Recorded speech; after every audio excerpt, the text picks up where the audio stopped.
In that quiet corner of town where shadows stretched and whispers seemed to linger, I lived alone in a cabin worn by years of solitude. Nights were the darkest there, and the moon's pale glow barely touched the secrets that stirred.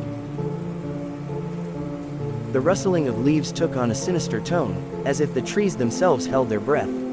I often heard soft footsteps, like a ghostly dance, outside my window.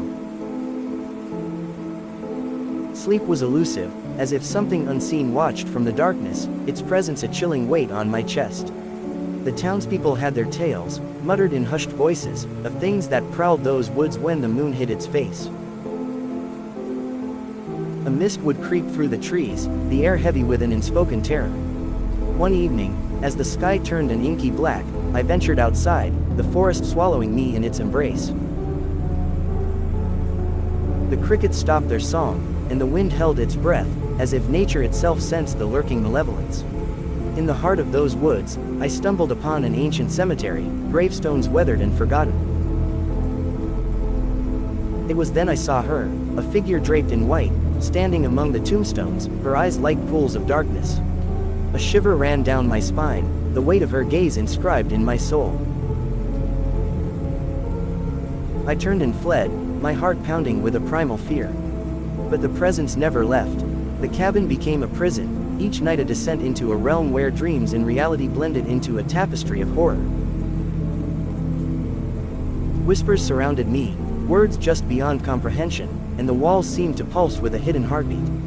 I awoke with scratches on my arms, as if desperate fingers had tried to claw their way through my skin.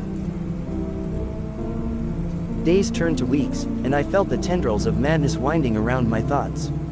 Faces twisted into grotesque masks, and shadows danced with a life of their own.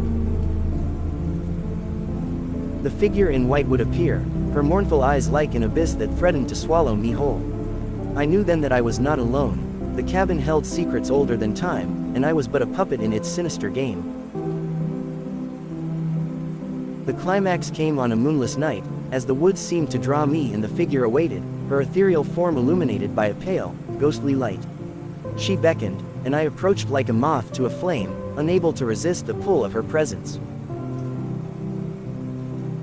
She whispered secrets from the past, stories of lives twisted by tragedy, and as her words echoed in my mind, I felt a darkness take root within me. The town had been right. Those woods were cursed, a breeding ground for malevolence that seeped into my very soul. With each passing night, the figure's grip tightened, her whispers growing louder until they consumed my thoughts. I was no longer a resident of that cabin. I was a vessel, a conduit for the vengeful spirits that roamed these woods.